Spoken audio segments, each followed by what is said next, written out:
Good. So, okay. Well, welcome everyone to this 5th annual geology lecture given by Sally Green for CPRE Shropshire. I'm Charles Green, one of the trustees of CPRE Shropshire, and I'll be handing over to her soon. You can find her previous 4 lectures, if you haven't already seen them, on YouTube, simply by Googling Sally Green Geology, and up they all pop. Many of you are members of CPRE, and you might, if you are members, perhaps you could just go to the React button down at the bottom of your screen on the ribbon at the bottom and press the thumbs up sign, perhaps, to give us an indication of who is a member and who isn't. But oh yes, we can do it too, can't we? There we are. If you're so the thumbs up are coming up slowly. But for those of you who aren't CPRE members and aren't wholly familiar with us, we are the Countryside Charity, registered as the campaign to protect rural England, and we have been going for nearly 100 years. We're celebrating our centenary next year as a national charity. We are the only national charity at the interface of nature, farming, the environment, landscape, and planning. Traditionally, we've lobbied for sensible planning policies, both at a national level with paid staff in our head office, and here in the county branches at a local level, mainly via volunteers. And the lobbying for sensible policies is not going well just at the moment. I think some of you who've seen the press, etc., will know that there are very high housing targets for Shropshire at the moment, which are causing trouble. But also many of you will know that we in Shropshire have also been running a very successful Hedgerow Heroes project for the last 4 years, which is funded through National CPRE. And we've just finished planting over 6 kilometres of hedges this season and running a whole series of hedgerow-related courses and events. And we've pitched for doing that for next year and for the year after, and we're hoping to be successful in that. When I say we, it's all masterminded by our branch manager, Sarah Jameson. And for our members, can I just give early notice of our forthcoming CPRE Shropshire AGM, which will be held on Thursday, 10th July this year at Stokesay Court near Ludlow, including a talk and a walk. I'll just say the lecture is free, but we would be grateful for any donations, which you can make via our website and the Just Giving button on its front page. There'll be a reminder of that at the end of the lecture. But now over to Sally, once I've shared the screen, which I'm about to do, and I'll, if I can find it, share screen. Right. So over to Sally. Okay, well, welcome everybody to this, my 5th annual talk on geology, and it's wonderful to see so many people and plenty of people who aren't actually members of CPRE. So maybe once I've given the talk, you'll think about joining. Now, I usually turn up at these lectures in appropriate garb. So for people who are looking at volcanoes, you'd imagine I'd be wearing a fireman's suit or something like that. But actually, this is a bit of a curveball, but I happen to have a garment I used to wear quite a lot when I was a teenager. It just about fits, but it's of relevance, and I'll tell you why. If I could move this on. Yes, if Charles can move the screen on, let's hope so. Oh gosh. What's going on here? What's going on here? Oh, there we are. There we are. Well, I'm wearing it because it so happens that my first ever visit to Shropshire, and I grew up in Oxfordshire and went to school in Oxford, happened when I was about 15. I can't remember exactly when I was actually the county champion long jumper, and I was actually regarded as a prospect for, I think it was the Munich Olympics, or was it the Mexico Olympics, and was invited to come for a weekend to the National Sports Centre in Lilleshall, which was, for me, was a great adventure. And I got on the train, which I think was a steam train in those days, in the mid-60s, from Oxford to Wolverhampton, and then a bus from Wolverhampton to Newport, and found myself at the wonderful Lilleshall National Sports Centre, which is alive and well now and still hosts a lot of very prominent sports people. And it was the weekend was an absolute, well, I don't know what the word for it. We were just flogged, and a lot of athletics. It was good fun. But what struck me most, being a stranger to the area, was this amazing mountain in the distance, which you see on the left here, which of course was the Wrekin, as seen from Lilleshall, which is a very sort of volcano-like hill. And I only knew of it from the fact that my mother was born and brought up in Birmingham. She also used to go all round the Wrekin. So I was introduced to the Wrekin in that way. And then about 7 or 8 years later, in 1974, I was still in Oxford, but by then I had got myself into the university, and I was nearly through the university, and I had met Charles, who was doing the same course with me, and he and a gang of us on our course had decided, being hippies, that we were going to buy a valley, which was for sale in North Wales. In fact, it was Nant Gwytherin, the old quarry on the Llyn Peninsula. So a bunch of us got into Charles's old RAC van, or whatever it was, and he took us to his aunt and her 7 sons, all working the farm near Maesbrook, Dyffryn Farm. And Dyffryn Farm is right next to the River Vyrnwy. And from the window, you could see this wonderful lump of rock rearing up on the southern horizon, which was, of course, Breidden Hill. And I was stunned by that. So that was my second introduction to Shropshire. So I was already rather aware that the landscape contained these very prominent, I won't call them mountains, but large hills. Carry on. Now, it is a fact that there is a lot of ancient volcanism in Shropshire. And if you want to see the whole lot all at once, if you haven't been there, take a trip to Hencott Winery in the north side of Shropshire, on the road out of Shrewsbury, on the road out to Ellesmere.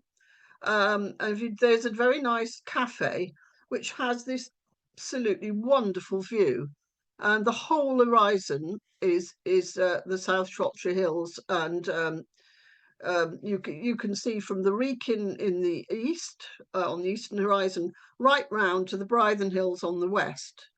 And looking at this picture, you will see the most prominent volcanism. We have the Wrekin, which is well, we'll call it a volcano for the sake of simplicity, but people argue that it's not actually an ancient volcano, but that it's a bit academic. And then you can see the Church Stretton hills strung out along the south horizon. Bear in mind, I've actually squashed this up, and there is a lot between the South Shropshire Hills and the Wrekin that you're not seeing, including actually a glimpse at the Clee Hills in the distance, and the caps of the Clee Hills are also volcanic. There's a sill. So you can see the Lawley and Caer Caradoc and Helmeth Hill and the Hope Bowdler Hills in this picture. And there is the famous Church Stretton fault, about which more in a minute.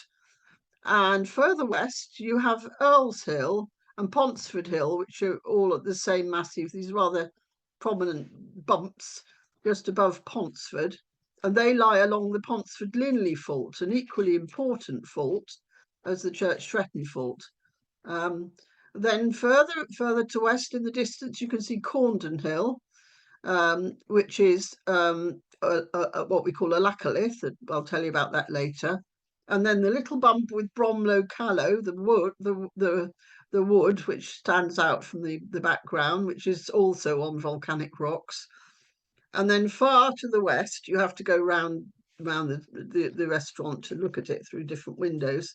We see the Breidden Hills, which are so iconic. They're what greets you as you come over to the west of Shrewsbury on the Welshpool Road, with very, very characteristic shape on the western horizon, which greet you in Shropshire from the south and the west. Right, and these are some more iconic views of these very, very characteristic shaped hills. There's our Wrekin from the south, and the Church Stretton Hills also from the south, and the Church Stretton Hills from the north as you go down towards Stretton from Shrewsbury, and the Breidden. So carry on with that, yeah. And all these photos are taken by Sally. Oh yes. On her trip around the country researching this talk. And this is how it would have looked some sort of 650 million years ago, perhaps. This is actually a fissure volcano, and it's one of the ones that have been erupting in Iceland. I seem to remember the first one actually broke cover the day of my first lecture, so that's now 4 years ago. Yeah, almost exactly. And as you know, they came up along the fissures, along long straight faults. And this is rather how it would have been in Shropshire back in those days. So next, okay, yeah. And this is when we think about the shape of these volcanoes, this is a mature stratovolcano, which is the typical volcano, but it's got a long sort of whaleback shape, and this is actually Mount Hekla in Iceland, and I think it looks rather like the Wrekin, but this one has a habit of actually exploding every few years. But a few years back, there's the Wrekin again. Yeah, top left. Okay, we've got the point. Yeah, so the Iceland, if you ever want to see volcanism in action, take a trip to Iceland. It's absolutely amazing. We went with the family some, I don't know, 15 years ago or something, and drove all the way around and did all sorts of exciting things. 25 years ago. Oh God, 2000, yeah. Oh gosh, 25 years ago. Okay, move on. Okay, well, I'm going to talk a little bit about sort of the bones of volcanology. I'm not going to blind you with too much science because there are university courses in volcanology. There are university courses in geophysics, in geochemistry.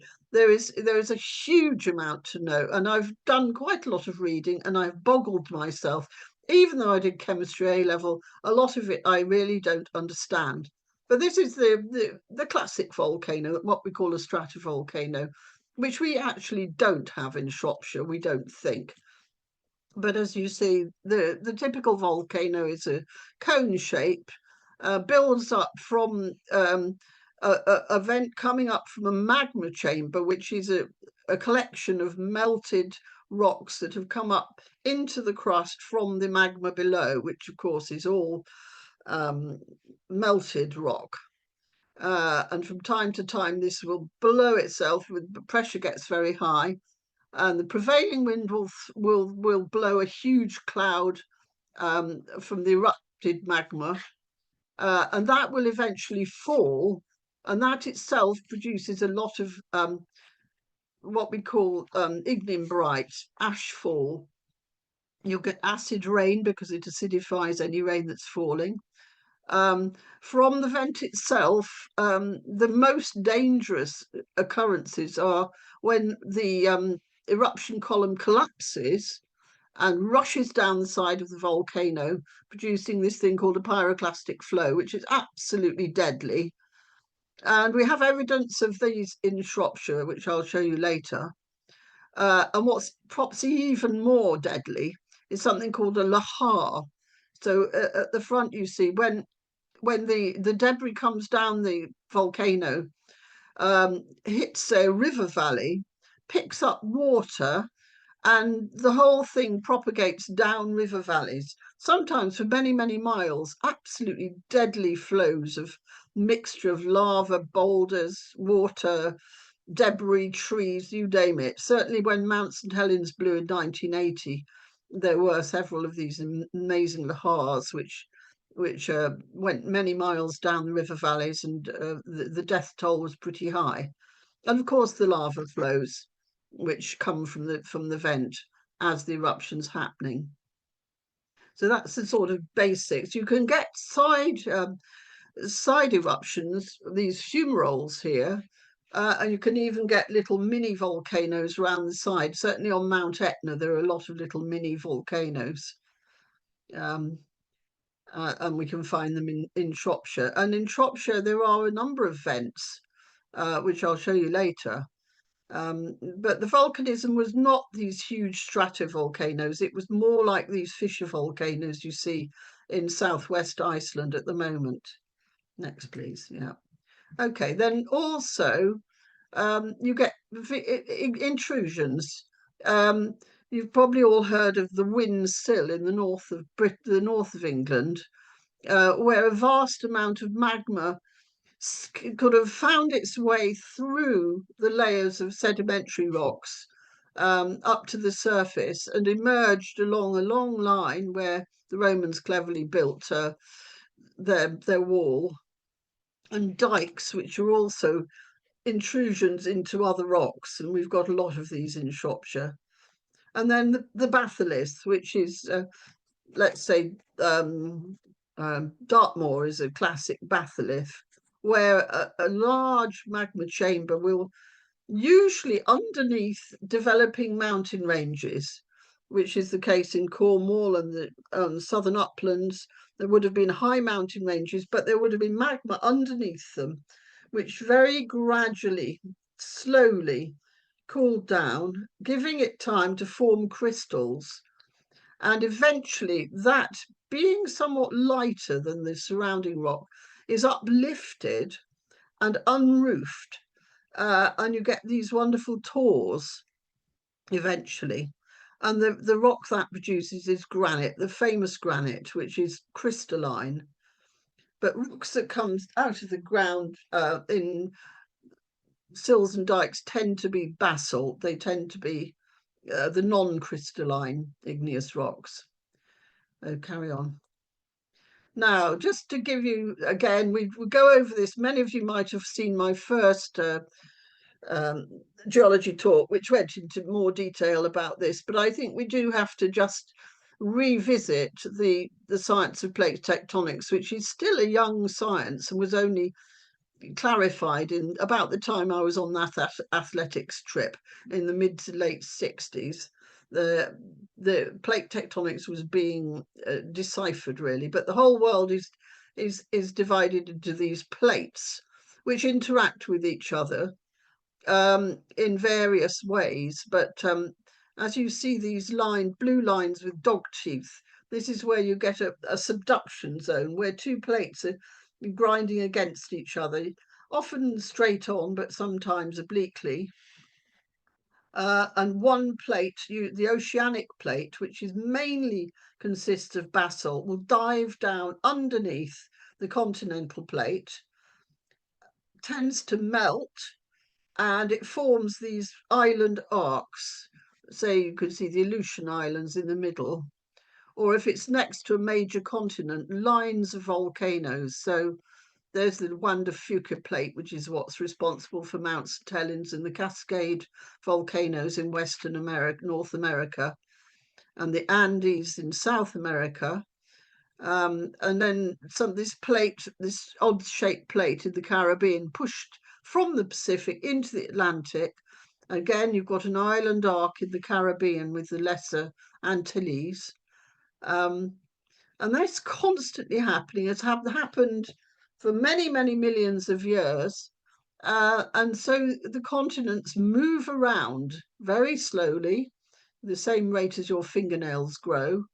The oceans completely close because as the plates are being subsumed, they're drawing the continents along with them, and they eventually they either collide, or in the case of the mid-Atlantic here, they're dividing, it's opening. So it's a complicated business, but as you can see from the bottom, you've got these different boundaries, and you've got these transport plate boundaries. The San Andreas Fault, the purple line, and that's relevant to Shropshire because we have our own transform plate, not plate boundary, but a terrain boundary. Next, please. Yes. So just to revise this, I'm sure many of you will know all about this, but these are the different locations that you get volcanoes. On the right, you see these are the volcanic arc volcanoes actually on the edge of a continent, which arise where the subducting plate dives down, melts the oceanic crust, goes into the mantle, and it where it loses water, it rises up, eventually has to vent up into onto the continent and forms these stratovolcanoes. In the mid-Atlantic spreading ridge, you do get volcanism. You get these what they call the hot.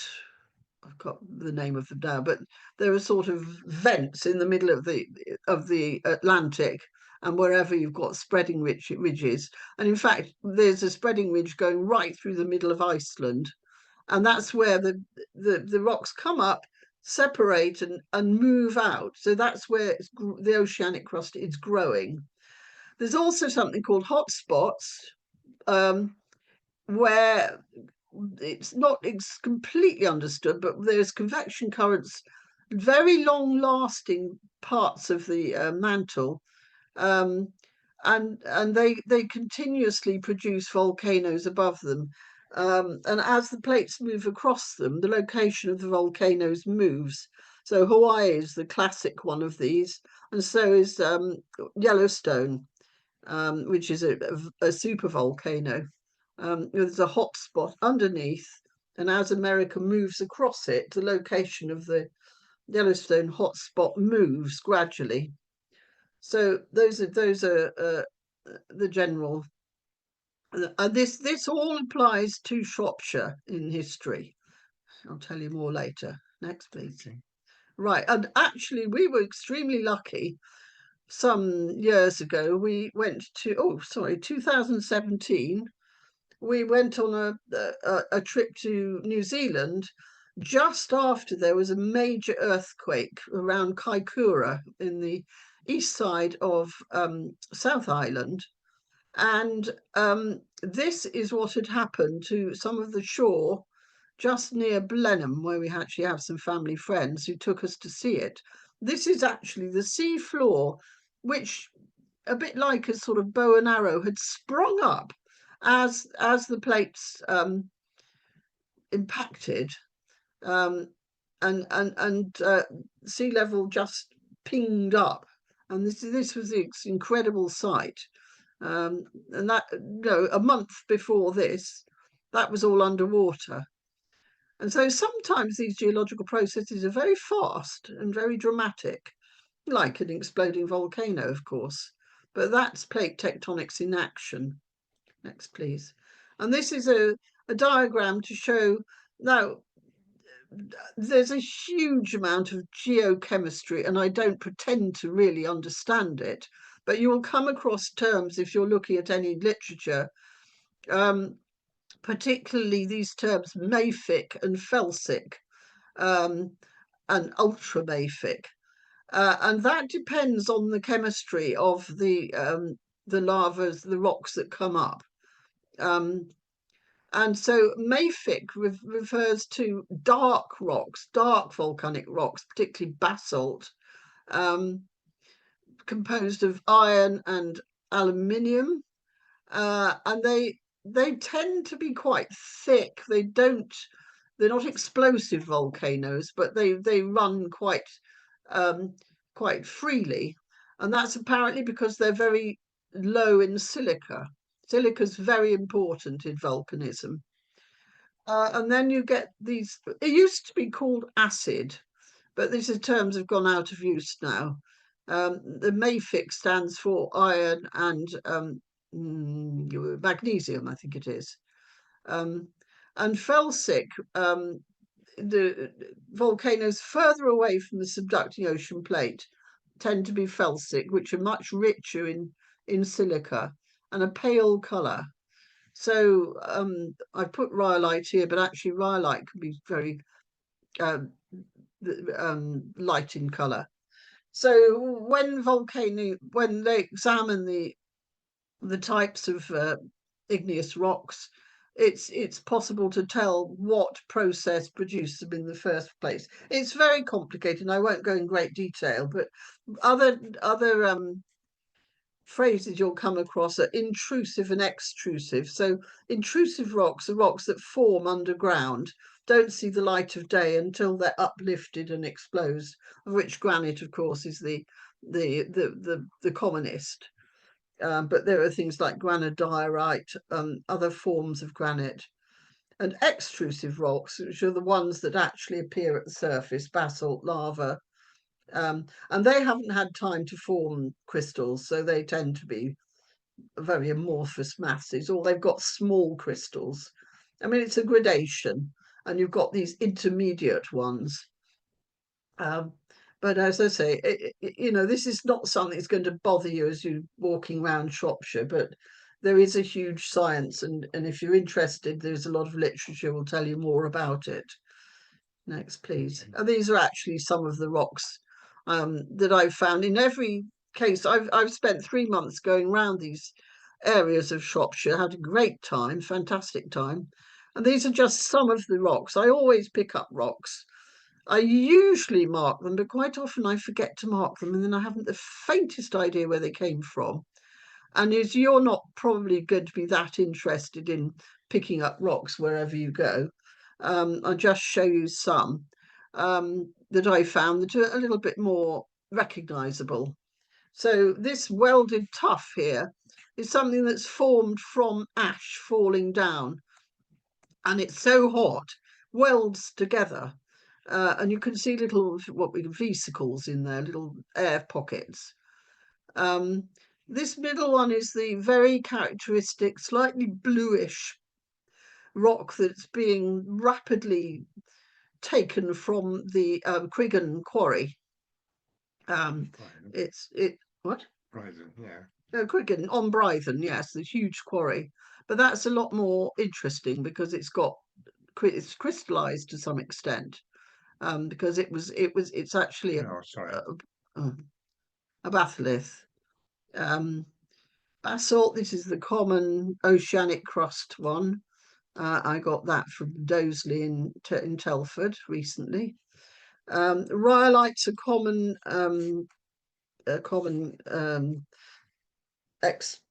extrusive, does it? Yeah. And the Wrekin, there's a lot of that on the Wrekin. Granophyre is an unusual rock, and that has begun to crystallize, and that's again an intrusive rock that's in Shropshire is only found at Urkel, which is the area just north of the Wrekin, which is a little bit younger and bright red. And andesite, as the name implies, is the predominant rock in the Andes, but we have quite a lot in Shropshire. So there you are, there are your rock specimens. Right, next. Oh, and there's, yes, oh, the one at the bottom, one of my daughters very kindly brought me from the very summit of Cadair Idris, and that's what we call a tuff. Again, it's solidified ash. The Cadair Idris is a very explosive volcano of old, about which more later. Okay, right, to go back to ancient history, the way back, Britain was composed of different, not exactly plates, but what we call terrains.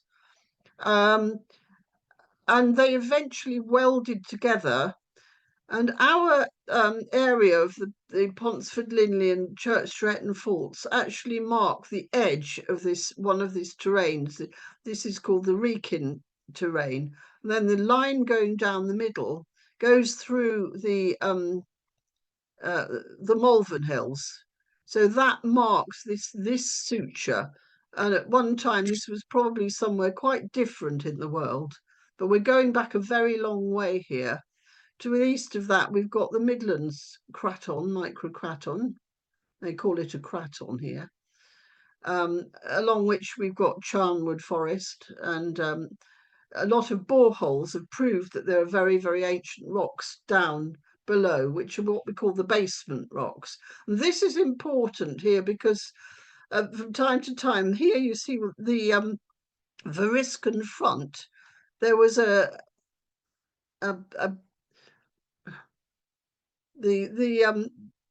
when an ocean closed south of where Britain is, the Rhine Ocean, this was a sort of stable craton and pushed north, and that had a lot of implications for the Welsh basin, caused a lot of thrusting and folding in very ancient times. But it still, has although it's all hidden now, you're not aware that there are these sutras. They do mark boundaries that have implications for the geology of the day. But it's all covered in younger rocks. But there it is. Okay. Yes. Where have we got now? Right. Well, I'm going to go through, as I always do in these talks, chronologically, and look at the rocks and the hills. And this is by way of a bit of a sort of travelogue. And I want to encourage people to get out there and walk, because I've found some absolutely amazing places in the last 3 months that I never even knew existed. And I'll take you on journeys there to enthuse them a bit in a very CPRE way. Now, the very oldest rocks in Shropshire are these Rushton schists, and they are what we call these basement rocks that form the cratons. And though they are what we call metamorphic, they've been produced by high temperature and pressure from previously existing rocks.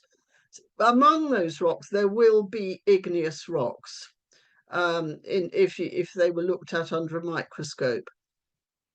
And in the late Precambrian, where we're starting 700 million years ago, the piece of crust that is now Britain was on this microcontinent called Avalonia, which was in those days just sitting on the north side of a giant continent, which we know as Gondwana land, near the South Pole, which you see in the middle here. And there was a subduction zone quite nearby, and that's the subduction zone that produced the volcanoes along the Church Stretton Fault, which, as I've just told you, was at the edge of this microcraton. Next. So in Shropshire is absolutely riddled with faults that all stem from this very early junction of two different plates, so to speak. And for many millions of years, these actually sat on the edge of this Gondwanan continent, and subduction was happening off northwest of here. So on this, you will see the most important faults, which have endured for millions and millions of years and are still active.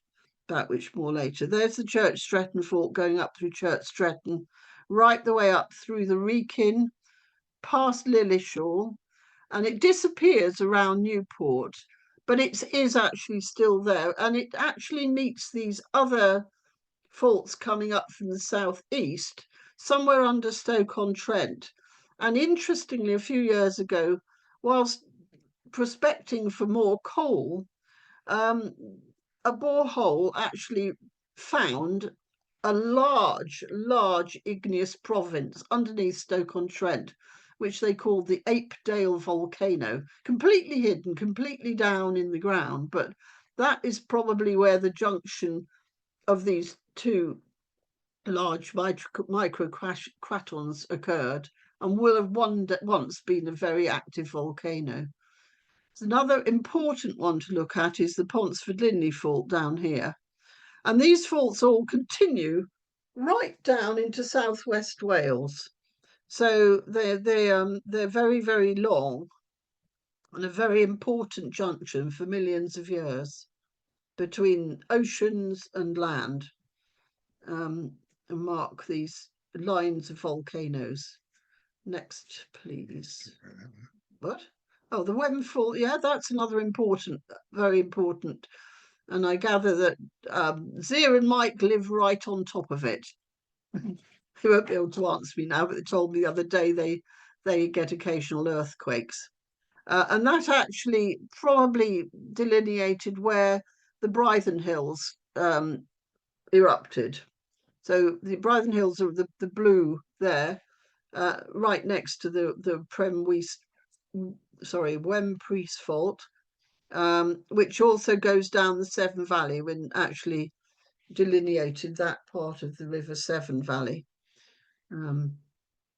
So there we are next. And I will come back to this picture because this is telling you where the areas of volcanism are along these faults. Along the eastern side, we call it the Eastern Uriconian volcanoes. Uriconian being the name the Romans gave to their city, wasn't it? And as you see, there's the volcanics cluster around the Wrekin area and around Church Stretton. But there are outbreaks all along the Church Stretton fault, right down to Wart Hill in the south. And in fact, way, way off down in, would it be South Powys, near Kington, we've got the Hannah, well, there are more volcanic areas on this line of fault.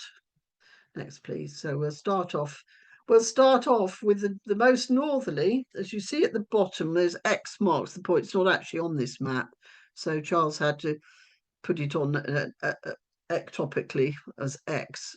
Is Lillishall Hill, which is a nice introduction to the Uriconian volcanoes. And this was my first expedition over here. In fact, I visited the sports centre again for the sake of old times and admired the view of the Wrekin from there. And it's a rather low hill, but it is formed from volcanic rocks. In fact, a rhyolite. And in fact, it's somewhat bedded. So this is so old that the volcanic flowed, forming strata. You almost look as if it's a sedimentary rock. In the bottom right hand, I think you can see lines of strata, as it were. But it's a nice little climbable. Most of them are rather tall and a lot of work, but it's quite easy to get up to the Lillishall. And you can look right down south along the fault, which disappears under Telford. To all intents and purposes, not really visible, but you can see the line down to the Wrekin. Next, please. Now, the next and substantial outbreak is the Arkle and the Wrekin, just south of Wellington, which probably many of you are familiar with. And if you go to Forest Glen, which is an old quarry just next to the road that you take through from the M54 up to Little Wenlock, you will see this quarry on the left where there's a car park, and it's a large pile of rhyolitic rocks, I think.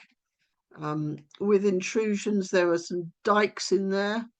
Not terribly easy to say. Have you got the pointer, by the way, Charles? Yes, I'm using it. Oh, you're using it, yes. Okay. You can't really easily see it, but it's a rather impressive quarry.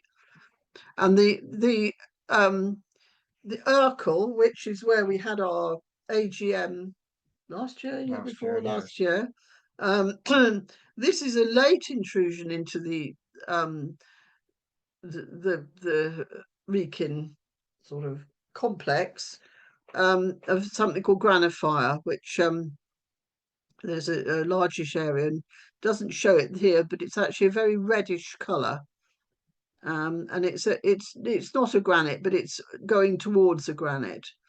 And it's very famous for the fact there's this unconformity. If you see to the right hand of there, some stratified rocks, which are Cambrian. And there's a break in the succession there of several, 100 million, not 100, but millions of years between the end of the volcanism and, by the time the Cambrian rocks were laid down, we were under the deep sea, and sediments were laid down and fossils, and there were ripples and signs of beaches. So it's a famous place, well worth visiting, and it's a nature reserve too. Next, please. And then, of course, the Wrekin, the big one, with its very characteristic whale back. Now, as is prominently, constantly said, this is not an old volcano. Well, I don't get that, because it is an old volcanic outbreak, and no one has found a crater. And that, to my mind, is because it's probably underneath the mountain itself. Like these fissure volcanoes, it's just built up and built up, and over many, many years.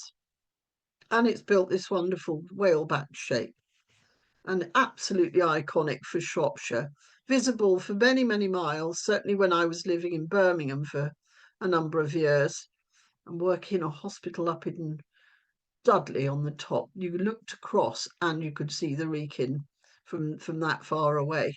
Very iconic. And from the south, you've got the profile is much more like a typical stratovolcano, but it's going along the line of the Church Stretton Fault. So a fine place. And that is only one part of in fact, it's not on the Church Stretton Fault, as you see here. It's slightly to the south of it.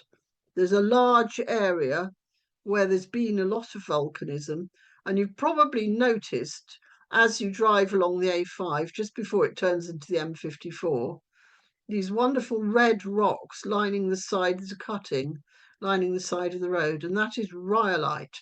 So that's cutting right through the igneous line of igneous rocks.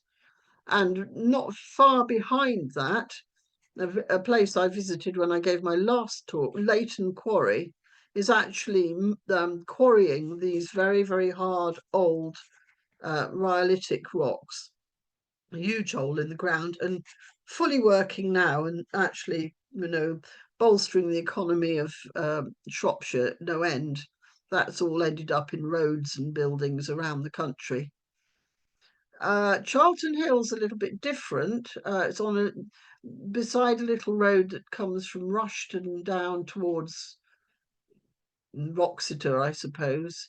You see just a rocky outbreak by the road, Charlton Hill, adjacent to where the Rushton schists. I was thinking about this today. The Rushton schists only exist between the two lines of the Church Stretton Fault, which breaks into lots of little twiglets. And I postulate that these ancient rocks have probably uplifted between these two faults, because it's the only place in Shropshire they come up to the surface.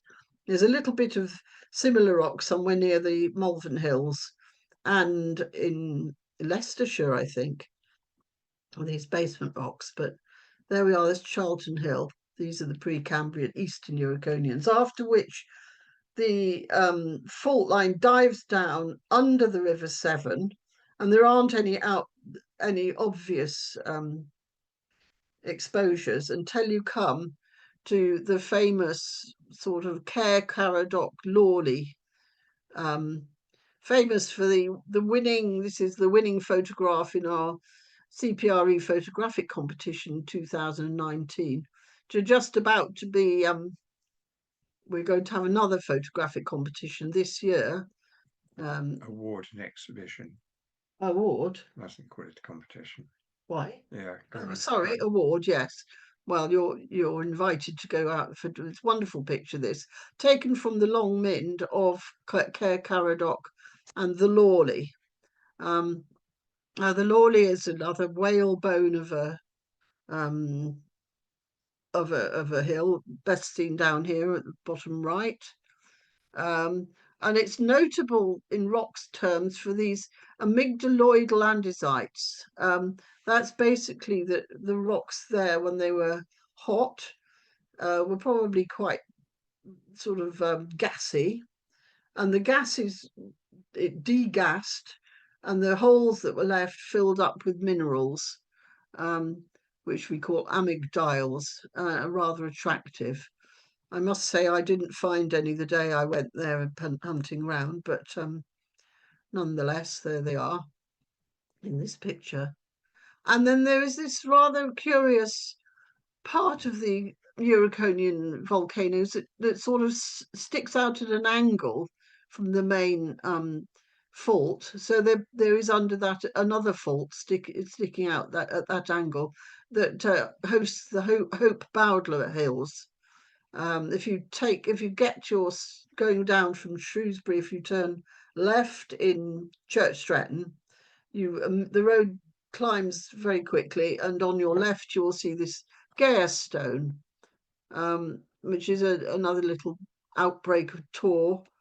And further along this line, there's another outbreak called the Battle Stone. So it's a line of mixed andesite, rhyolite volcanics, particularly stunning, but there they are. And I made another postulate from this. Next, please. Oh no, there we are. There's a cross section of them. This is rather interesting in that you can see that although these appear to be just volcanic rocks, they've intruded or been added to by layers and layers of sedimentary rocks, which have been folded and thrusted, and it's not just the volcanics. Even Caer Caradoc itself is a rhyolitic thrust, so to speak, which rather proves that they're not just simple stratovolcanoes. There's been an awful lot of processes have happened since these volcanic rocks were laid down, which mixes them with sedimentary rocks. Next, please. And I have a theory about this, which is something that's quite a few years ago. We went to Tanzania, and we were lucky enough to go on a safari to the Rift Valley and spent a day or so near this wonderful active volcano, Oldonyulengai, which is unique actually in the type of lava. It's a carbonaceous lava. But the Rift Valley, which is an area where the Earth's crust is actively splitting and will eventually become an ocean. But as we went back to our base, which was in Arusha, it was fairly obvious there was another line of volcanoes, which weren't along the Rift Valley, but at an angle, culminating in the magnificent Mount Kilimanjaro. And I postulate that what's happened in the Hope Bowdler Hills, if you look to the left, is a similar sort of thing, that a twig, a side fault, actually determines where other volcanism happens. It's just rather parallel. Oh, oh yeah.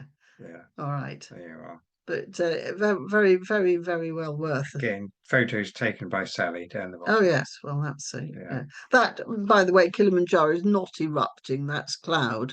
Kilimanjaro is the highest mountain in Africa, so it has actually its own glacier at the top. Very much diminished now, but we weren't about to attempt to climb Kilimanjaro. I hasten to add, it's. We simply climbed a model of it down at the bottom. Oh yes, yeah, that is wonderful. Okay.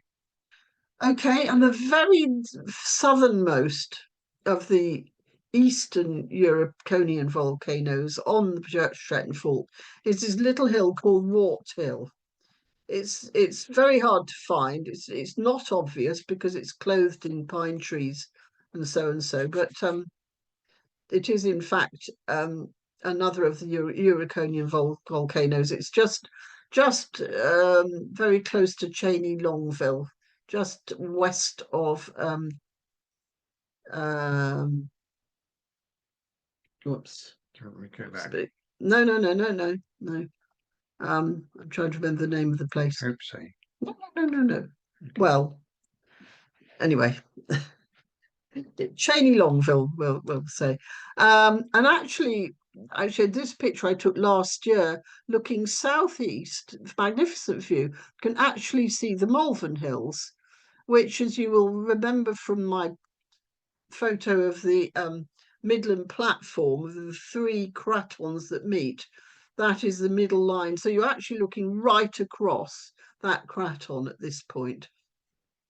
But also looking north, it's about 6 miles south of Church-Stretton, but detached, but you can see that you're on the line of these volcanic hills. So there we are. Now there is also the other side of the Long Mynd, which, as you probably know, is actually, the Long Mynd is not a volcano as such, but is formed from the erosional remnants of volcanism. So the volcanoes, as they were formed along here, rapidly eroded into a basin, because this was all in an ocean at those days. These were island arc volcanoes, were laid down in sediments, and then many years later were actually squished together to form a very, very steep syncline. That's a dipping, formed the Long Mynd. But the other side is determined by the Ponsford-Linley fault, which is a parallel fault from Church-Stretton, and also determines the line of volcanism. And the prominent one is a well-known Earl's Hill, Ponsford Hill, which pops up sort of out of nowhere south of the Ray Brook, and is the either side of it goes the slightly split Ponsford-Linley fault, and there's another little outbreak of a Euraconian volcanism at Pleely, just to the north, and also, and relevant to this, at Lids Hole. Now, I will do a little plug for Lids Hole because I had an absolutely wonderful day exploring this area. I had no idea that just to the east of Ponsford Hill and Earl's Hill, there is a very, very deep defile floored by Precambrian volcanic rocks, with a rather wonderful waterfall.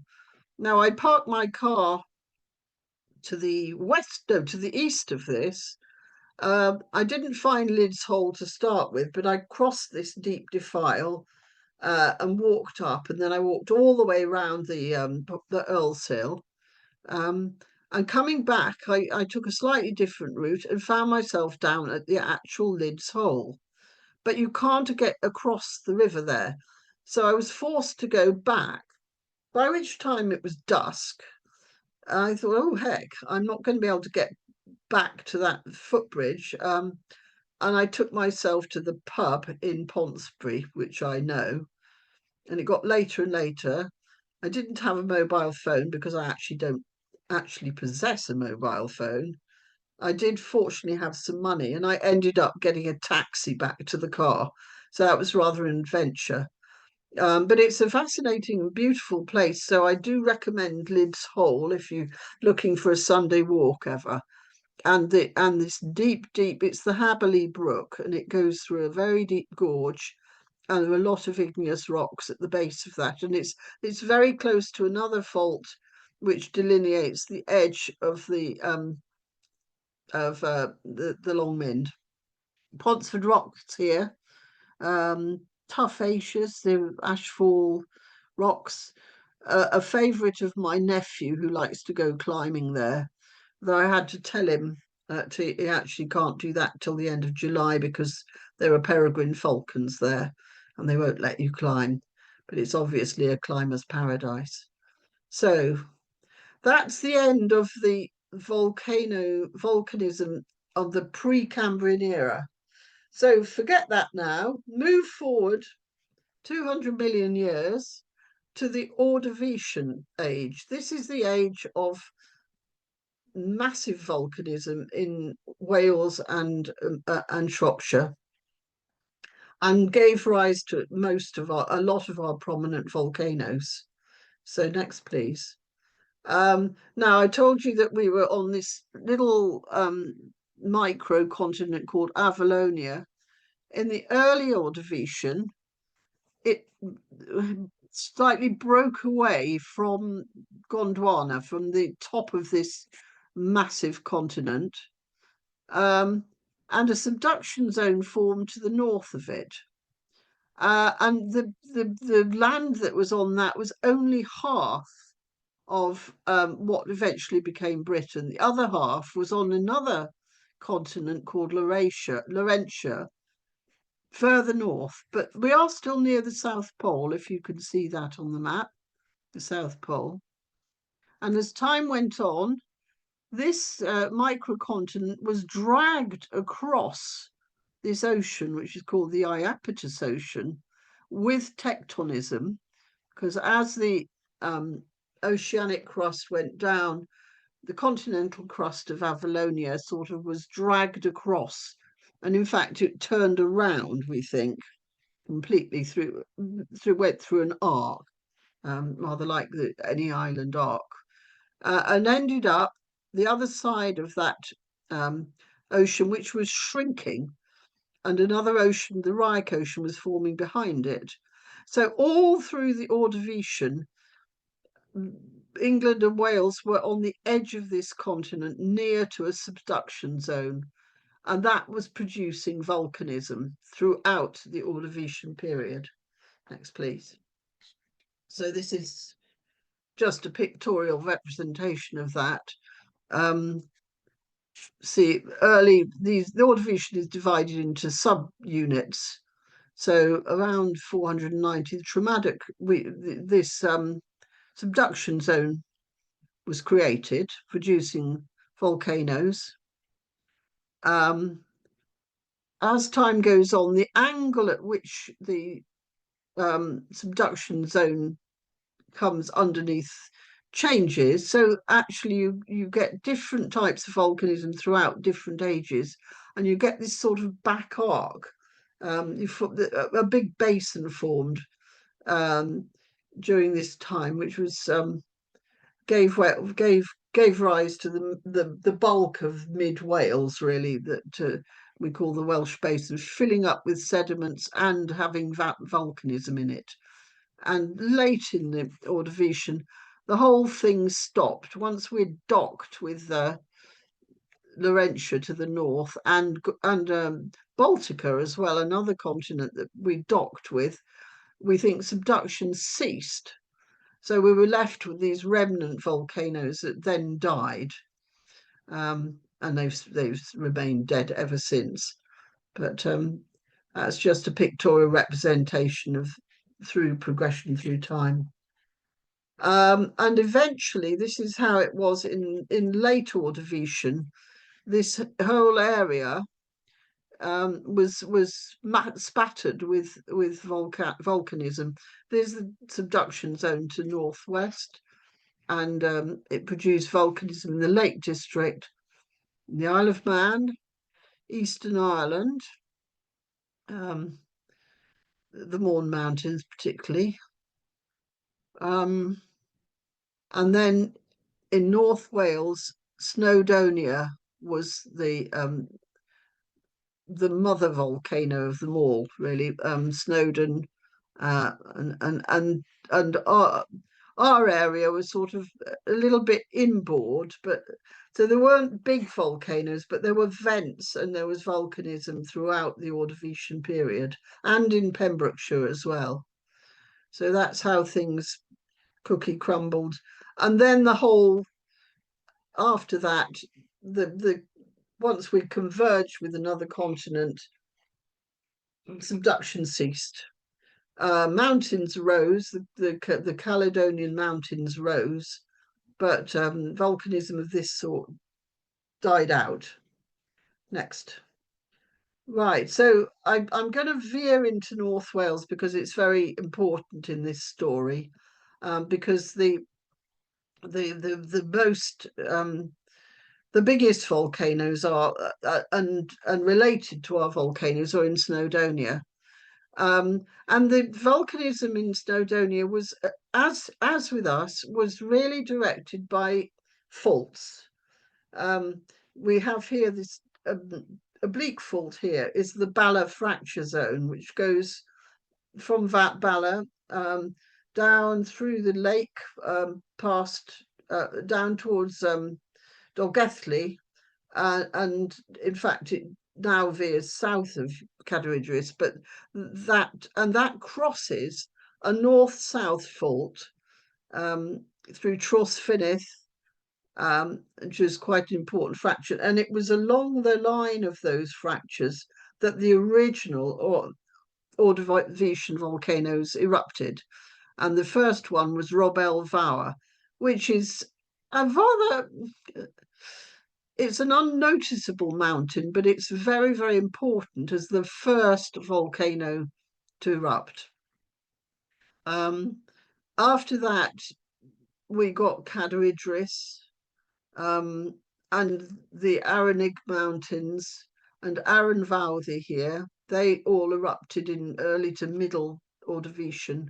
And Snowdonia actually came a little bit later.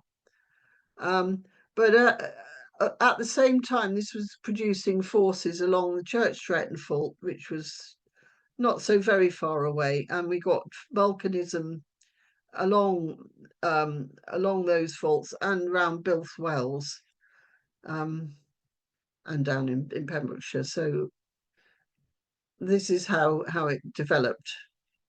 Next, please. And in fact, you may not know that Snowdon is right at the centre of a huge caldera, a bit like Yellowstone, which is a caldera. These are very, very large craters, with volcanism all around the edges. And it has been proven that at some time Snowdon, which was more or less in the centre, was the centre of this very, very, very explosive volcano caldera. Okay, so here are some pictures. This is Robel Vawr. It's just back from the main Bala to Dolgelly Road. Not very obvious, but that's because it's very, very much eroded. And it's actually adjacent, and the reason for the mineral veins along that Tros fault. There's gold, there is copper, there are manganese, there are other these vents from the volcano gave rise to mineralization. And these are the other prominent volcanoes in the Snowdonia. This is a picture taken the other day. We were down there between Bethgelert and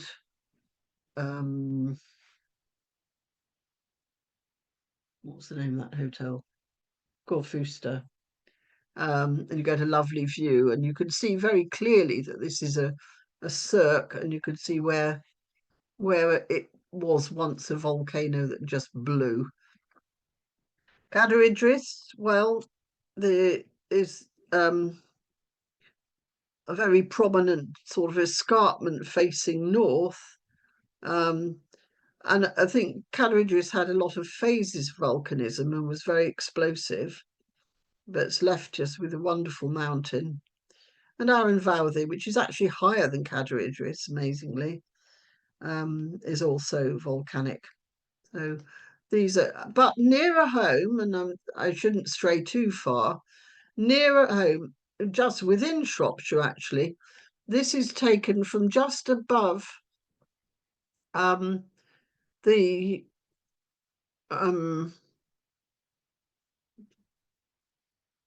well, you'll see it in a minute, just by the Oswestry Hills, looking across at Arran Fowthy. So it's not a million miles away.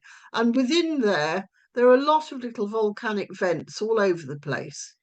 The Bowen Mountains themselves, which is these are the Bowen Mountains, it's taken from the Oswestry Hills.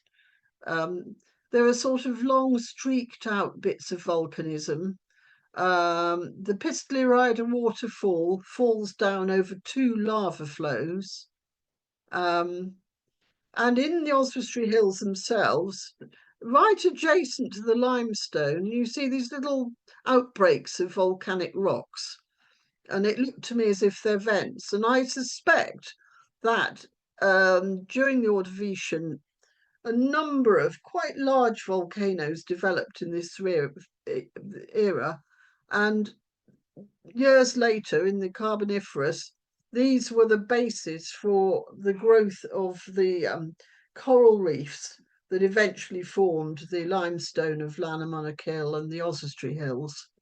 So they're very important in defining basically where the limestone hills developed it ultimately. And now they're very much eroded, but they are small vent volcanoes. There we are, you see the pink ones are the volcanic rocks. Doesn't look like a lot, but they're right adjacent to where the limestone developed. And the Bowen Dome is it's an uplifted a syncline, but contains quite a lot of volcanic outbreaks. Okay. All right. So just a few more. This is the Blodwell Quarry, which is not currently being quarried, just to the west of Lunkless, where you dive through the Oswestry Hills on your way to Glangynnog and Bala. That's been quarried for years and is not quarried now, but will be again, I've been assured, because it's owned by the same people that are quarrying away at Criggan, which only has a license till 2040. 21,040. Hang on. Where are we? 2025. Yeah, 2040. After which they're going to come back and carry on, because this is pretty clearly a volcanic crater, then goes down, many feet, if not miles. There's a great deal of basalt there to come out and form roads of the future. The Moyleth, that's volcanic. That's another little bumple at the adjacent to the old it's the highest point in the Oswestry Hills, I think. And then further along the Tannet Valley, there's a rather fascinating ridge, really, we call Craig Alwyn, which is a tuff. This is an airborne tuffaceous ignimbrite forming these lines, which probably repeated eruptions from elsewhere solidified on this hill, form these lines. Next, please. Now, this is a wonderful place too. This is in Welshpool, so we're going south a number of miles. But a lava flow possibly from the Breidden Hills terminated in where Welshpool is now and solidified quite quickly, forming these amazing columns, as you see, which is the same process as formed the Giant's Causeway, except that they're lying on their sides. And this is just in a quarry in the middle of Welshpool, really. Standard Quarry, it's called. Seems to have grown a sort of caravan park, and there's actually a monumental mason there who's probably using these rocks for their making their gravestones. But that's well worth going to have a look at if you go to the top end of Welshpool on the right. And these rocks are used for building stones. It's called trachyte. A rather attractive building stones. A lot of buildings in Welsh Pool are built from trachyte. Next, please. So here we are.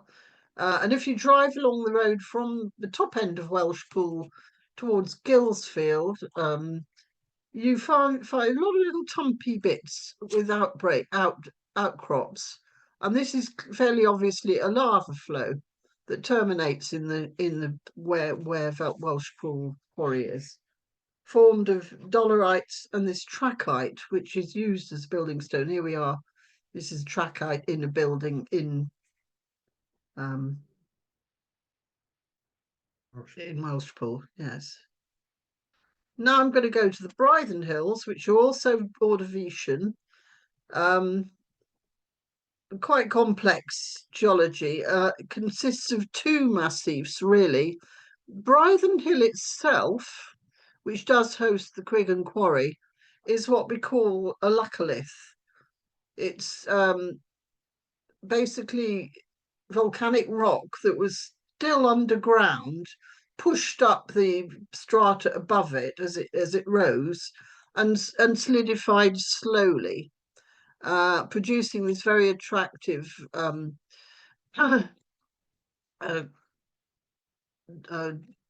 well, what would you call it? Olivine dolerite that they're quarrying. So it's not actually granite, but it's on the way to being a granite, and it's actually rich in olivine and comes out a rather blue colour. And I was rather amazed early on in my researches, because I noticed there was a quarry that wasn't actually in Breidden, but was a little bit away from Breidden. And I went to visit it, and suddenly, just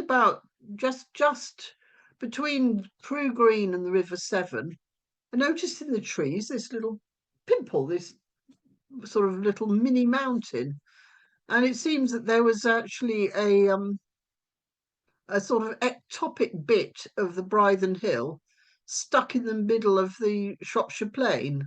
Absolutely fascinating. I walked right round it. Can't really go in because it's all fenced off. It's rather dangerous because it's an ex-quarry, but it's the same rock very clearly as what forms the Wrekin quarry and the Breidden Hill. And that's very separated by infilled sedimentary rock from the main volcanoes of Moylegolfa and Middletown Hill and Belthy Hill. And there are two fairly prominent quarries. Moylegolfa quarry on the south side of just behind Trewern, very big quarry, not now worked, but that shows typical andesite and rhyolites in different parts of the quarry, pillowed. So this all probably erupted underwater. When something's pillowed, it's how the lava comes out into water. It forms great big round bits that all stick together like big lumps together, and it's called pillow lava. And a lot of conglomerates, which are like masses of different volcanoes stuck together. So there's quite a complicated geology there.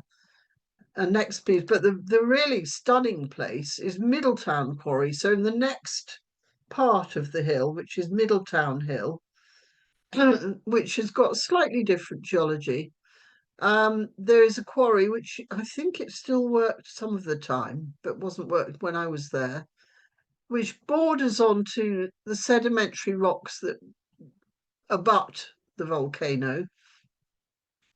But I find these beautiful, bright blue green rocks, which turn out to be a mineral called chlorite. And they're large piles, I don't know why, but these rounded stones, which are volcanic bombs. So at some time, when this was a very active volcano, it chucked out these sort of blobs of lava which fell down as round bombs. And in the one to the bottom left, you see this is called a breccia, where broken bits that will have been chucked out of the volcano have all landed and in the heat with ash and lava formed together to form this, what we call a breccia. So it's a very, very interesting place. If you park at the car park between Moyler Golver and Middletown Hill and just walk down a fairly well marked lane, you can drive down actually, but I wouldn't recommend it. For about a quarter of a mile, you find this huge quarry on your left, and this is the Middletown Quarry. So it was the first time I'd visited or seen this when I went, and I was quite stunned by it. You can't actually get into the working part of the quarry because it's all obviously, health and safety won't let you, but you can see it a lot.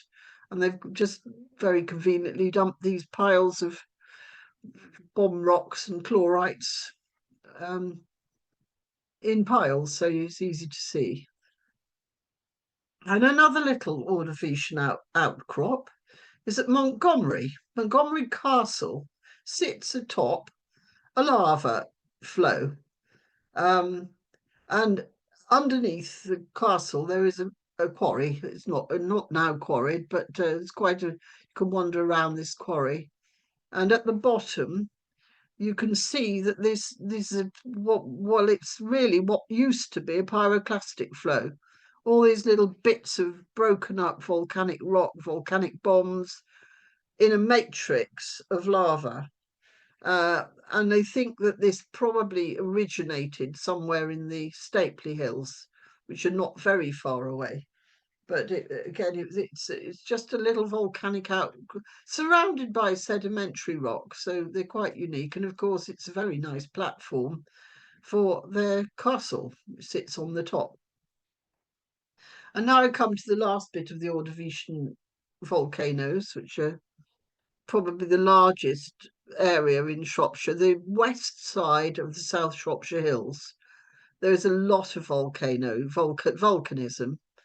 And Corndon Hill, which I'm sure you all know, with very characteristic shape. There's not actually a volcano, it's another of these laccoliths that formed volcanic rocks welled up from the mantle underneath sedimentary rocks and solidified in a particular way as these rocks were bent by into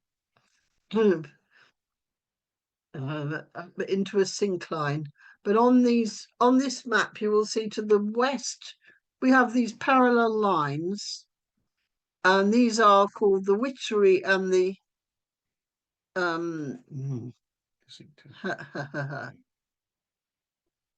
well, Hagley volcanics, which are found in the deep Marrington Tingle. If you take the road from Welshpool to Churchstoke, I'm sure you've all seen this very, very deep defile, which is actually a glacial outwash. And there are quarries down there because it is very light coloured. Further up, we get the Stapley volcanics at the top of that hill. If you go up the very steep hill from Priest Weston, there's a line of a ridge that goes all the way up to the north end of this, and they're volcanic. Underneath Bromlow Callow, that very prominent wooded knoll, which is on the edge of the Stapley Hills, and then there's Corndon Hill. South of Corndon Hill, there's another igneous area which hosts a very, very unusual rock called picrite. And this is a particularly good sort of rock for the Neolithic people used it to make hand axes. You can see some in the Welshpool Museum by the canal there. And then the other side is another line of volcanics here, of which Hope Quarry at the south, Squilver Hill, now again redundant, but a big quarry there. and quite wide areas. And this is all intermingled with the mining area, the Snail Beach and south. And then you have the very thin, you see, line of the Stiper stones, which is not volcanic. It's a beach. This was all on the edge of these very large oceans in Ordovician times, and that was a beach deposit that solidified and became quartzite. So that's the sort of general tenor of the Ordovician west of South Shropshire Hills that we know well. Here's a section through them, and they've been folded a lot. So all these different volcanic outbreaks sort of at an angle, and dip down, and that's for subsequent what we call orogenies, when the Rhyak Ocean to the south of Britain closed. The Midland Craton pushed these rocks, the hard old basement rocks, caused them to buckle into these anticlines and synclines, which have subsequently eroded off, leaving us with lines of volcanism. So that gives you some idea here. In among the mitten flags, which are sedimentary Ordovician rocks that actually host all the ores, which we think developed a lot later than the Ordovician. Here's a sort of view of the area. Look, Corndon Hill from Cherbury. And then there's if you drive from Welshpool to Church Street, you're driving along the edge of these the western side of the South Shropshires, and they're very obviously volcanic tumps because they've got very strange shapes. So particularly Roundton Hill, bottom right, and go visit Mitchell's Fold, the ancient stone circle, which is made from volcanic rocks from Stapley Hill, which is just behind. And the village of Cherbury is built largely from the Whittery volcanics, which were quarried in the Marrington Dingle. So you see, it's very light colour, very vesicular, and that's probably because it's a tuff. It's ashfall that's solidified. Because bear in mind, in the Ordovician, there was no vegetation, there were no land animals, well, only very small ones, and we were still underwater as well.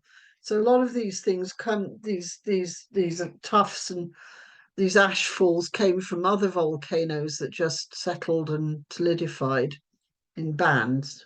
This is the picrite. There's something about picrite that's particularly workable for these Neolithic people.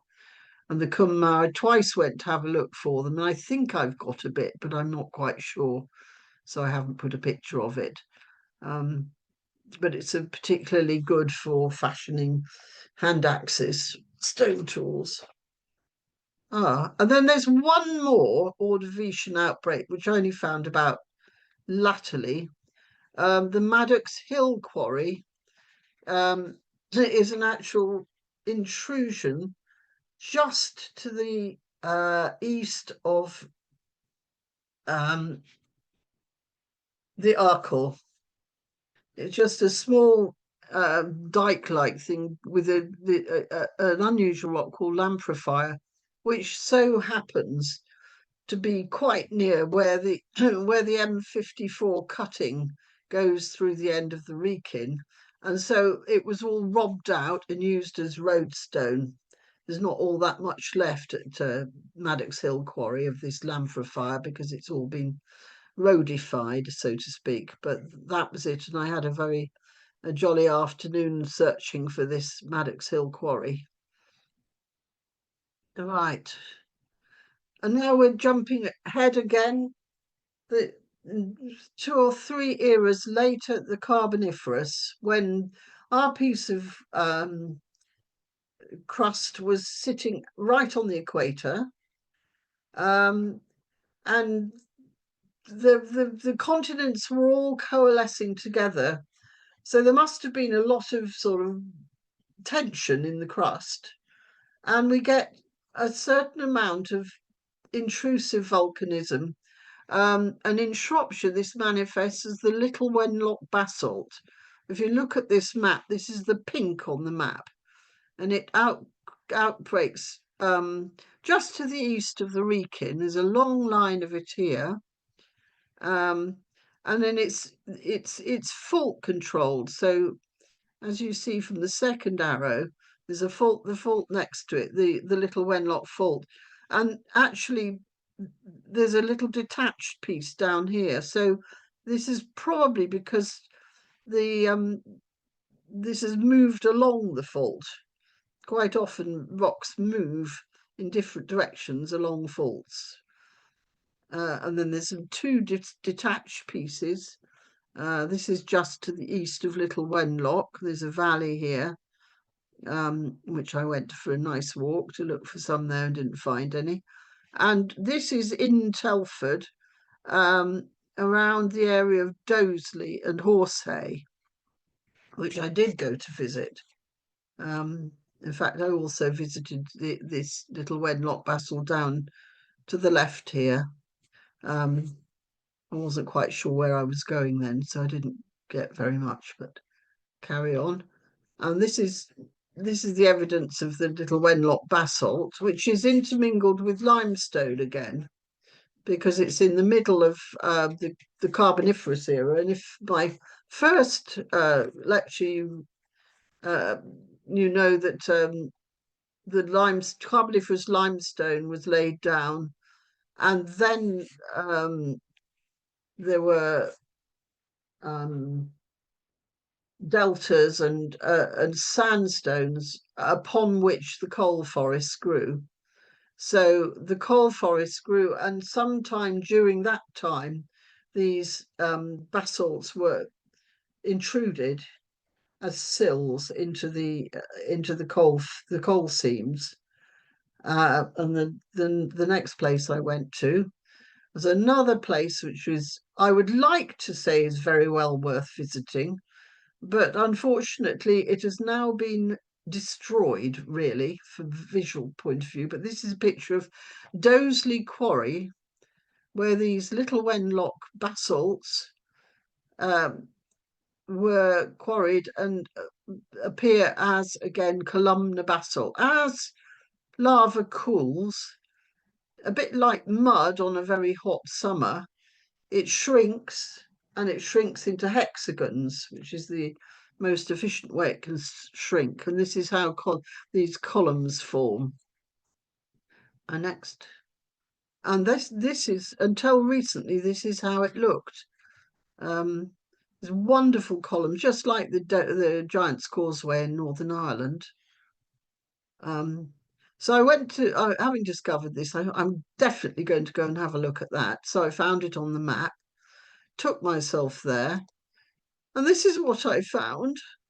It's all been ploughed over, the main bulk of the quarry, to produce a new suburb of Telford.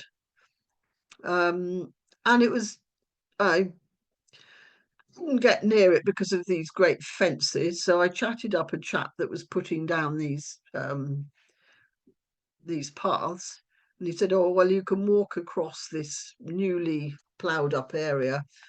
And I could, but I could just see the columns through the trees, but only just. And that's when, before they came into leaf, of course. Once they're in leaf, you wouldn't see a thing.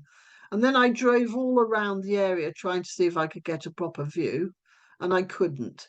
So I'm going to jolly well write to this developer, who I think is David Wilson, and ask him if he could possibly make a feature of this wonderful geological outcrop, and chop down some of the trees and put some benches there so that you can actually look at them.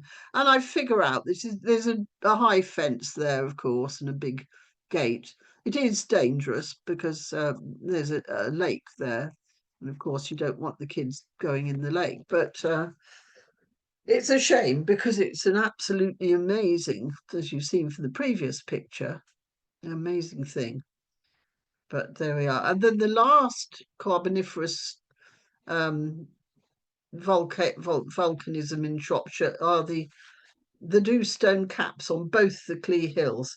Again, these are Carboniferous, and volcanism inserted itself between the coal seams of middle Carboniferous coal, middle coal, and other columnar seam here. Rather unearthly landscape up there. And I was quite fascinated by these. Why have we got these volcanic outbreaks in the Carboniferous? And I found that they're actually scattered all over the Midlands. So it must have been a rather unstable time, the middle of the Carboniferous era, when the continents were beginning to come together and coalesce in tropical times when the crust, our part of the crust, had moved to the equator. So that's the end of that. And the only other volcanism is much, much younger. Is a single tertiary dike. That's a dike that was formed at the time that the Atlantic was opening, when the large volcanoes in northwest Scotland were at their height. They were dike swarms. When the volcanoes erupted, they pushed lava into cracks that extended for hundreds of miles right down to Shropshire from the Isle of Mull or the Isle of Skye. So it's not a very good picture because I wasn't actually sure where the dike was, but I'm assured we think it's this here. In fact, I went twice. First time I was chased out of this quarry when I was doing my first talk. The second time, Charles came with me and we did blag our way in. No, we didn't. It was Robin arranged for us to go. So he did. Beg your pardon. Our president. Was our president? He was president. Was president. Yeah, he arranged for us. So anyway, that's a little bit. So what's the legacy of volcanism in Shropshire? Well, economic. We have quarries, we have roadstone in abundance. So this is Blodwell Quarry near us in London, Blodwell, when it was working, producing vast amounts of roadstones.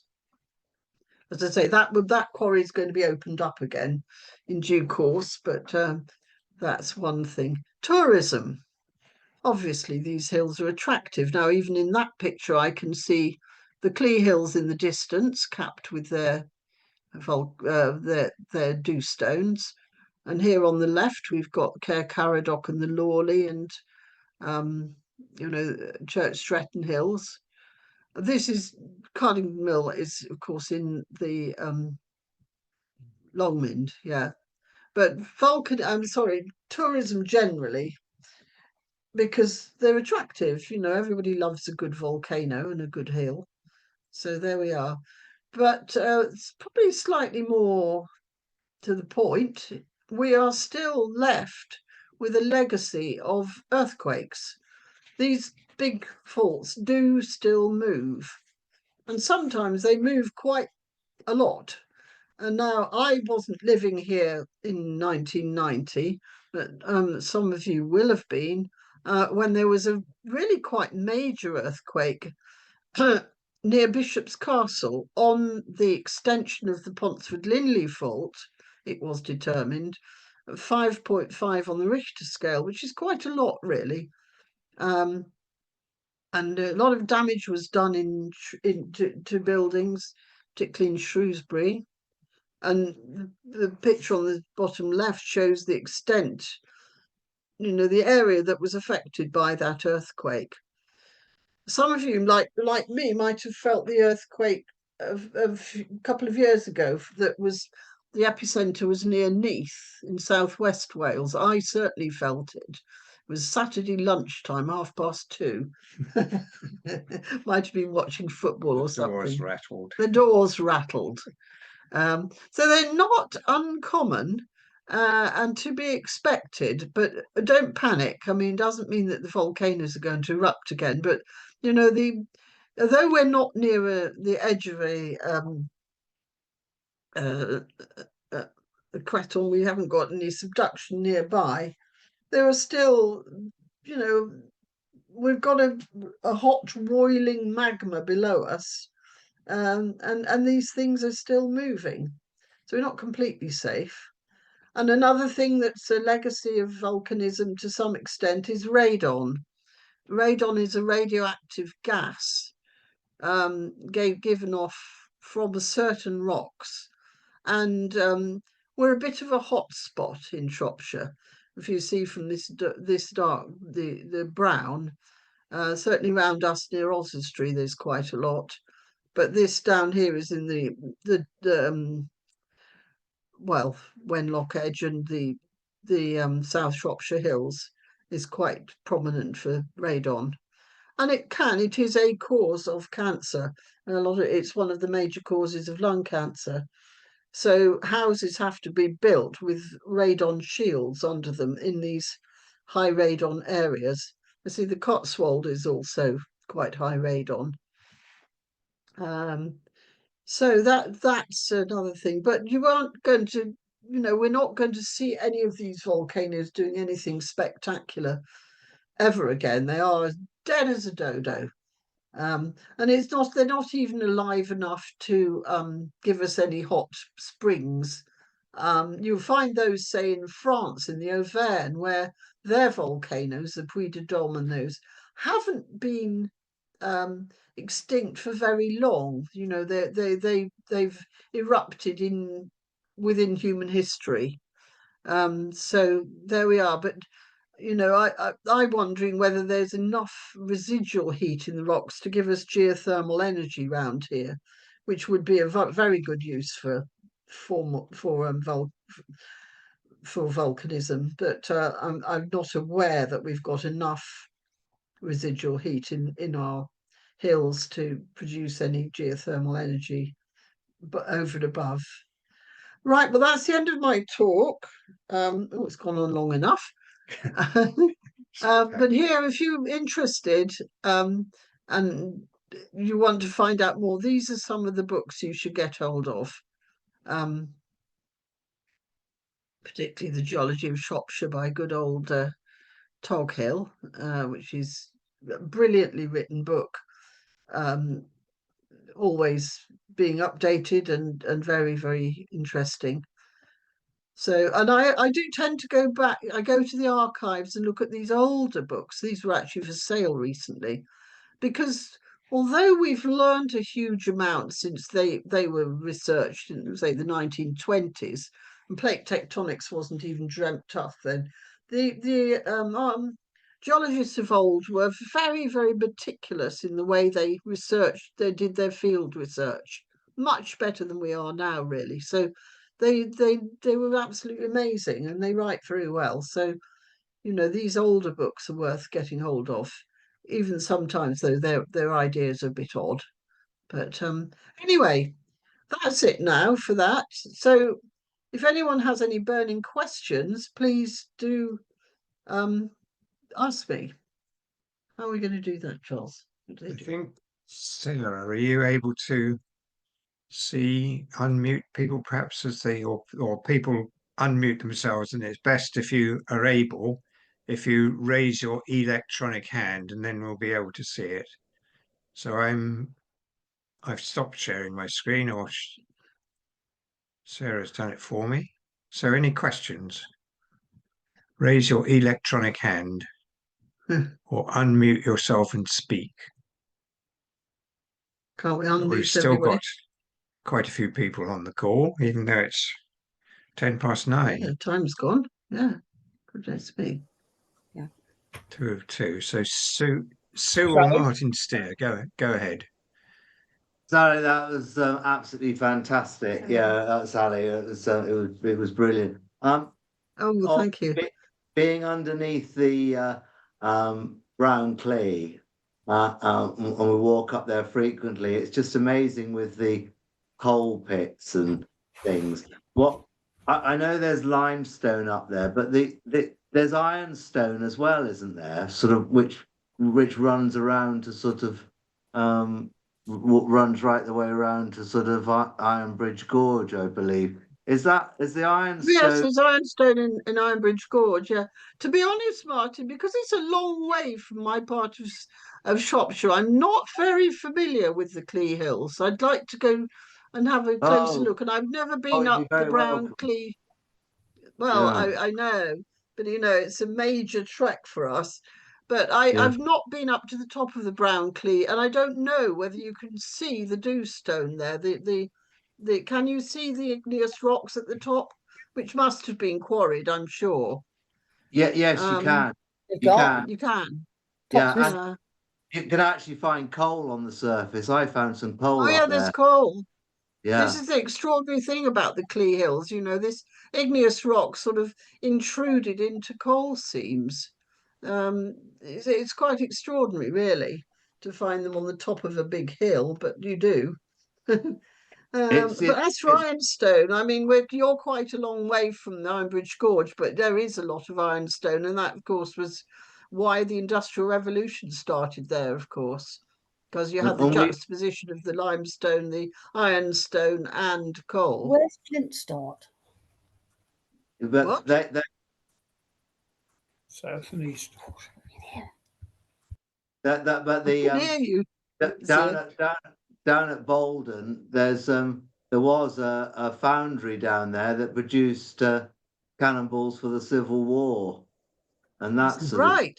yeah, and a neighbour of ours has actually got a cannonball that was produced in Breidden. Where's And Bolden? I'm not familiar that's with Bolden.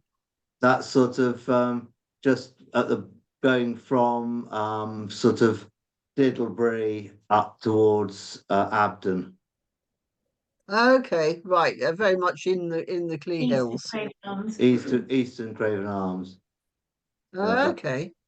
Yeah, to the Wow. Yeah. south of the Corfdale. So, and of course, there's limestone. We've got a band of limestone up there, which has been There's a well, very thin band of limestone, isn't there? I think. yeah. Yeah. No, super. Well, we'd love to see you over here. It might be a good walk. Yes. All right. Well, let's see if we can make it sometime. Be very nice. Yeah. Any other questions? Zia, were you trying to ask a question? Well, I just wondering. In the old days, you use flints for cutting. So, how far does one have to go before one gets any flint? Or is that miles from Shropshire, or is it any little pot Flint. anywhere? Yeah, you're right in the wrong part of the country. Yeah. Flint is associated with chalk. And so the nearest flint to us will be, well, the edge of the Berkshire Downs, I would say, probably. My old stamping ground. So I'm not everything had to aware be there's obtained from any elsewhere flint. for all their sort of skinny. Yes, well, that's why. I mean, why this axe factory was so important, because you didn't have any flint for flint tools within anywhere near, so they had to turn to what they did have, which was this picrite. And you couldn't flake picrite right in the same way, so it must have been quite difficult to make these tools. But there's some quality to it that makes it suitable for making these axes. Right, I see there's someone I else, Pat interrupted Mike. Frost. So, Sorry, can we unmute Pat Frost? I think oh no, is that you wandering around there? To me, wandering around. Oh, is it? No, I thought you were sorry. and Mike No. tried to ask one earlier, and I Yeah, interrupted him. Sally, Yes. you mentioned that Zia and I live on a fault, and as such, we've been shaken around in the years. You told me that, Mike, I think, I or did Zia indeed, did. yes, but 3 times. but you mentioned it, and Yeah. as such, I asked this with a sort of my tongue in my cheek to a certain extent. Do you think we'd be better off back in Oxfordshire rather than living in Shropshire? As far as earthquakes are concerned, well, yes, possibly. Oh dear. That's rather a difficult I think question there, Mike. The risk is low, Sally said. I don't think we're in imminent danger of, I think we're in more danger of having a nuclear bomb dropped on us if you'd go back to Oxfordshire, where I was, of course, in Wantage near Harwell. Oh, yes. So I'd stay up here if I were you. Got to balance your risks, Mike. Yeah. Thank you yeah. very much. That's good I know advice. with the worst earthquake when I was here, it was like a tube train coming into the house, and you heard it coming, the rush, and then everything in the cupboard shook and rattled, and Really? then Really? it That went out sounds again. It was the weirdest quite a thing. big one, that. Yeah. It was the I big one, gave the a closed talk. one. I gave a talk the other day to the Blind Club, a geology talk to the Blind Club in Oswestry. I like talking to the blind people because they've got wonderful imaginations. But a lady there said her parents lived just the south side of Shropshire on Longdon Lane, I think she called it. And they found out that they were on a fault line, and then that 1990 earthquake rendered their house unusable. It was so damaged by it. It nearly fell down, apparently. They had to move out for a year while they repaired this house because it was cracks everywhere and, chimneys falling down. So it must have been quite dramatic, I must say. Certainly Did did some anybody else experience that 1990 earthquake of the many people on this? You've probably all gone off to get a cup of tea by now. There was Brooks, another what's one very happening? slightly afterwards, which again I thought Mike was moving furniture upstairs, and he wasn't. That was the aftershock, was it? Well, no, it was Blimey. no. We've had three, I think it is, but that was Oh, quite a different. while Oh, later. really? I know How we've amazing. had, and not so long ago, a slightly lighter one, but the big one. Then there was one a few years after, I think it was. Oh, gosh. Oh, yeah, someone's written down, I found the same in Telford, like a tube train arriving. Yeah, Wow. it was weird. It was really weird, like a rushing noise. And Yeah. we had a poor builder who was pointing an outside wall, which a bit had to be repaired, and he never moved so fast, and the whole wall was sort of snaky. It didn't come Well, down. we happened to be in quite a big earthquake in Madeira a few years back. We were actually at a classical concert in a lovely old church on the coast of Madeira, on the north coast of Madeira. Right in the middle of the concert, the whole place shook.